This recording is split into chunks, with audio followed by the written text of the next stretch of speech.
We're ready. All right. Excuse me. So, imagine you're a border ship.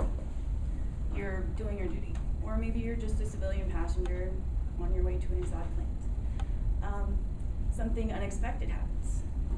Whether that be a technical problem, a storm hits, a psychopathic stowaway starts killing people, you look to one person, your captain.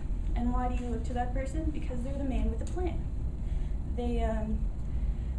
They're expected to be able to handle any situation ethically, successfully, and they can pool their resources to make that happen, the people and what they have at their disposal. So in short, a great captain has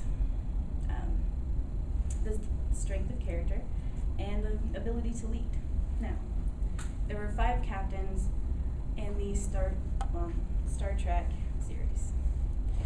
So, the debate over which one was the best goes way back, way before pocket protectors were cool, and after. But I have heard every kind of angle you could take from this. I have nerd friends, so I'm qualified to speak on this. So I'm going to take you down my logic path as to why all of the other captains are not as good as Picard. Picard is the best. So first we're going to start with Archer. We're going to get him out of the way.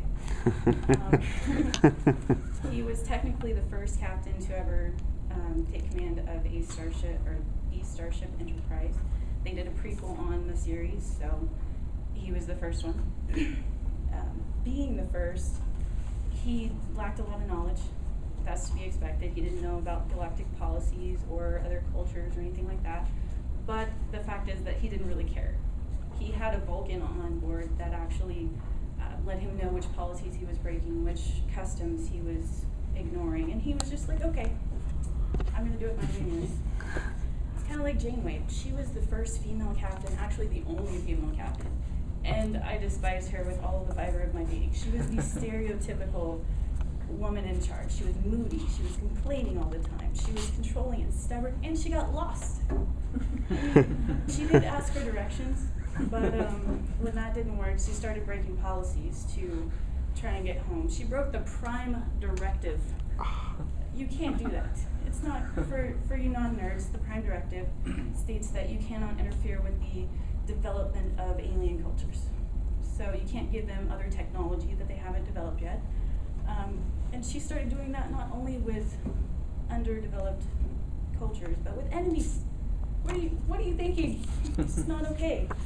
Anyways, moving on. Then there's Cisco. Cisco we're going to discount as well because he never actually got command of the Starship Enterprise. He was basically stuck out at a service station next to a wormhole. So I don't know who he made mad, but yeah, he got a bad job. Then there's Kirk. I don't like Kirk. Kirk, he's a hot-headed, overconfident horn dog with bad hair, and he talks funny. It's just not okay.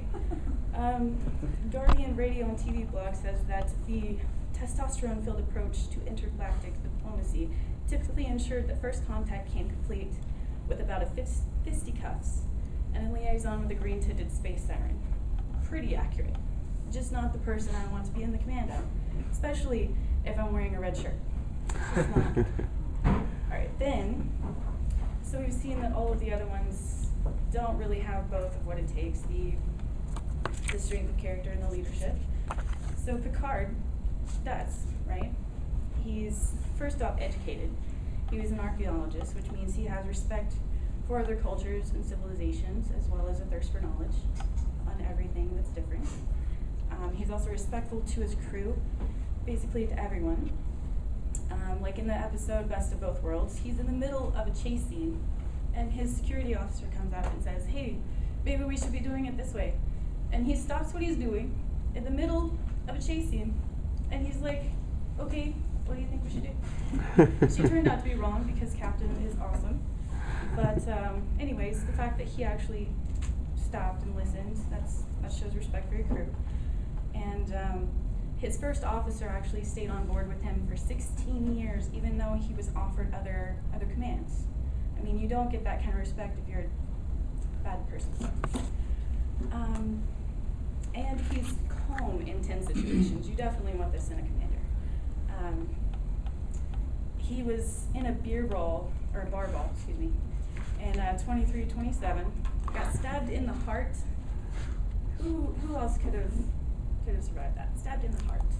He got a false heart, and that actually made him fearless, I think. So he's got that no fear plus the logic. Deadly if you're not on his side. So, and then he's got a consciousness. Wow. Yes, and a conscience. Can't talk today.